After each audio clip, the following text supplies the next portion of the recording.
we'll preview the Raiders' upcoming preseason game with the Rams first, and then we'll jump into the Niners preseason game. But if you want to keep it brief, Mike, because however you want to do it.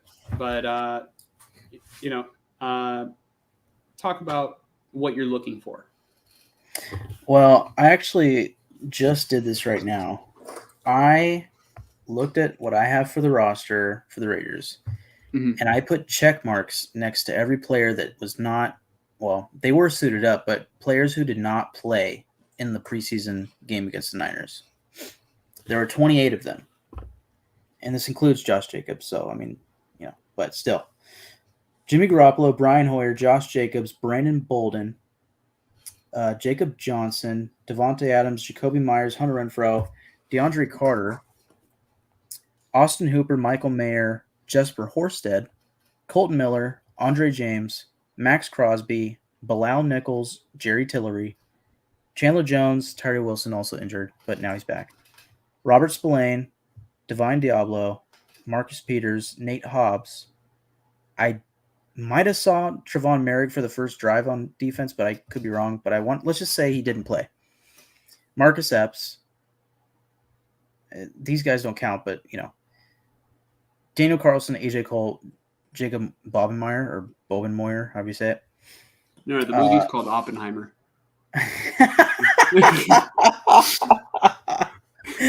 Yeah.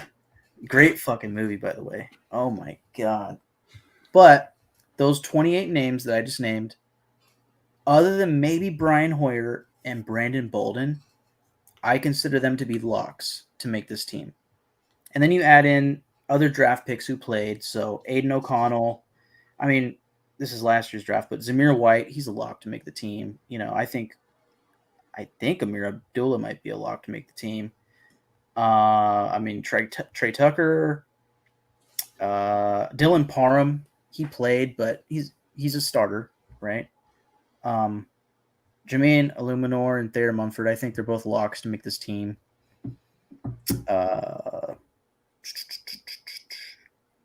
Amari Burney, after last weekend, I think he's got to be a lock to make this team, even though he's just a 6th-round pick. I think they got to give him this year. And Jacorian Bennett, right? So you add those names in there and maybe Chris Smith. That's at least 5 more guys, probably more. So that's at least 33 players that I just named. Probably more like 35. So you have less than 20 spots left for a 53-man roster if you're including Josh Jacobs. Less than 20. So, these next 2 weeks, let's find those 20, we were just talking about him, but for the sake of this being a different topic, Dalton Wagner, is he gonna separate himself and become a guy that needs to make this team? Because my viewpoint was, he's an undrafted free agent. He probably won't show out, and they can just cut him, and then come join our practice squad, and then maybe they hope to develop him, and then in a year or two he becomes perhaps a swing tackle, or even their starting right tackle in a couple years. But now, if he keeps playing the way he did against the Niners, you can't cut him. You just can't. Isaac Rochelle, Malcolm Kuntz, some of those D tackles. I didn't even mention Byron Young, another draft pick. Jordan Willis. Luke Masterson looked solid out there. Curtis Bolton looked good at linebacker. Darian Butler even looked good. They're going to have a hard decision at linebacker. They got some injured corners, Faison and David Long. Duke Shelley looked good. I think he's making the roster. Oh, yeah, he did. Yeah. Dude, I didn't even mention that play that he made to almost get the pick in the end zone. Obviously, the outcome was not favorable, right? The offense scores a touchdown. Their only touchdown of the day, by the way, and we didn't even mention that. The offense scores a touchdown, whatever. That was a hell of a hustle play, dude. He fucking closed the gap between him and was it Chris Conley or was it Tate Martin in the back of the end zone? It was one of the two. Yeah. But damn, dude, the hustle. He fucking wants it. Yeah. Again, just to kind of he didn't want it enough to pick it off, but damn. Yeah. we did a film session on Trey Lance. Yeah.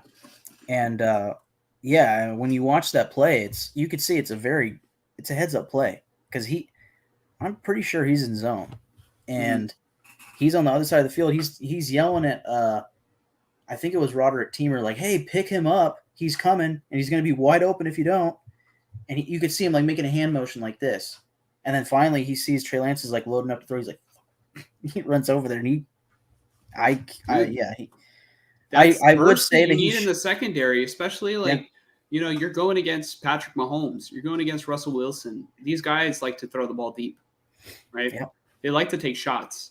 You have to be able to close the gap in the. Justin Herbert, dude, you're in the perfect division to have a guy who's gonna close gaps like that. Yeah, well, that's why I love the idea of Jacorian Bennett. He's supposed to have like 4.3 speed, so yeah.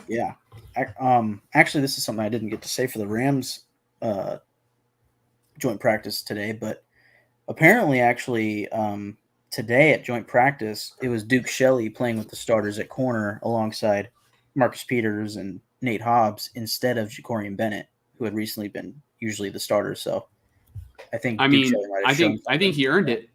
I think he earned it. He picked off Trey Lance in practice too. Yeah. So I mean, everything's in pencil right now, but that was kind of my assumption coming in a month ago or 2 months ago was it's going to be Duke Shelley or Jacorian Bennett or Brandon Faison, who is currently injured, and there's no timetable on when he's going to return. So I'm telling you right now, if Duke Shelley continues to play like that, I mean, he's going to make or cause a lot of turnovers, whether it's him picking it off or him tipping it to another player. Hustle like that. I mean, damn, I thought Lance threw a pretty good ball. I mean, it was a little bit more towards Shelley, but you make people think that people are open in the back of the end zone. But in the NFL with players like that, you're not. You're throwing into, he's like a hawk.